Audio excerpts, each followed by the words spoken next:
Virgo, I'm back. It's July 2023. Where have you been? I'm here. I hope you're here too, because this snapshot of your karmic connections this month, I think, is going to be very, very interesting for you.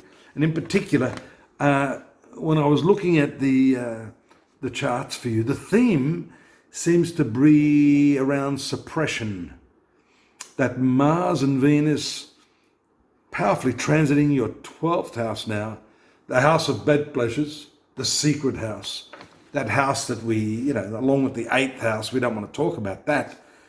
But talk we will and we must, because the frustration could build, and it shows you don't have adequate outlet for these dynamic energies. This is, I remember when I was a kid watching Batman and Robin, the dynamic duo. Well, now, as an astrologer, Venus and Mars are the dynamic duo, and they are transiting that 12th house, which is really a hidden house, which it's all tied up with your past, which again is karma, how you handle that. So it's important for you to deal with that. You can't sweep that under the rug. You can't lock it up and just walk around with frustration. You've got to release that. And it's important too, because by around the 10th, you're going to see that movement of Mars into your sun sign, moving into that direct opposition to Saturn. Now that is a classic suppression aspect. Passive aggression is the result of that. So you've got to be very careful that, especially in your relationships, because Saturn is transiting that 7th house right now. It's your marital sector. So it's likely Mars's entry into your sun sign will bring with it some anger, some drive, some desire to make things happen or to speak up or forever hold your peace. But that's difficult when you have that opposing, opposite energy, that constraining energy of Saturn, opposing this dynamic, expansive and forceful, impatient Mars energy. That's important. And I think you'll start to feel this by the 10th to the 15th when it enters your sun sign. Depending on the date in Virgo that you're born, you're going to see that this is going to stimulate your sun sign very, very strongly. And speaking of karma, we have a full moon on the 3rd, right at the beginning of the month, in that 5th house of love affairs for you, in the sign of Capricorn. So, this could be one scenario, one way in which this celestial drama plays out, and that is, having feelings for someone that you can't articulate, too scared to talk to them. Virgo, you are a somewhat modest, shy type.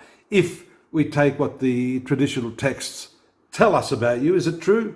Have you been suppressing those feelings, unable to talk to that guy at work that you really, really like? Well, suppression leads to that passive aggression, so it's time to step up. Take hold of that feminist aspect of your nature and ask him out for a date. Likewise, guys, this is not just for the women. If you've been a little bit nervous about asking the girl out, this is the time to do it. 5th house, full moon on the 3rd. It sets the trend for the month there.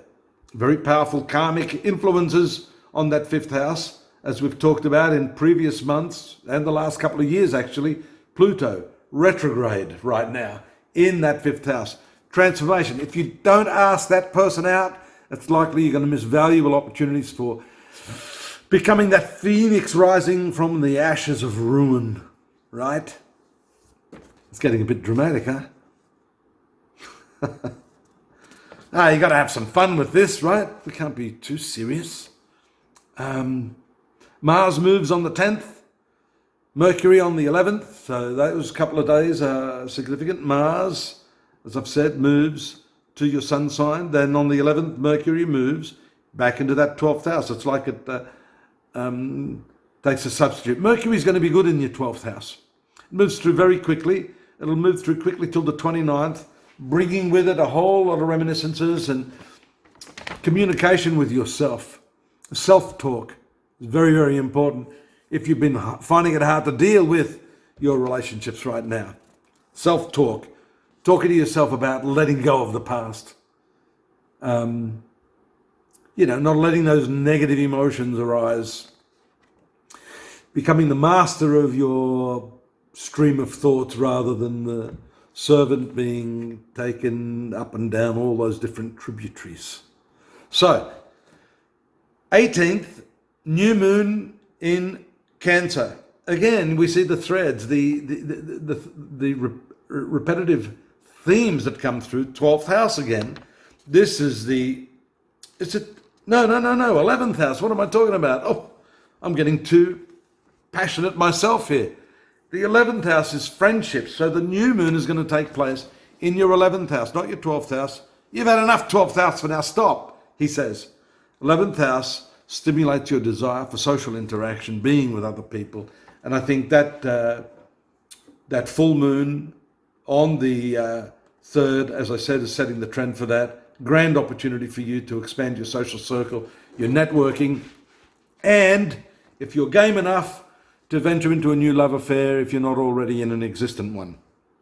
Don't forget to stop on over to astrology.com.au. I've written more on this. You've got the daily, the weekly, the monthly, the yearly readings, free psychic readings. You've got the opportunity to subscribe, which if you haven't yet done, I strongly recommend you do that. And of course, you can drop me a line if you've got any technical query.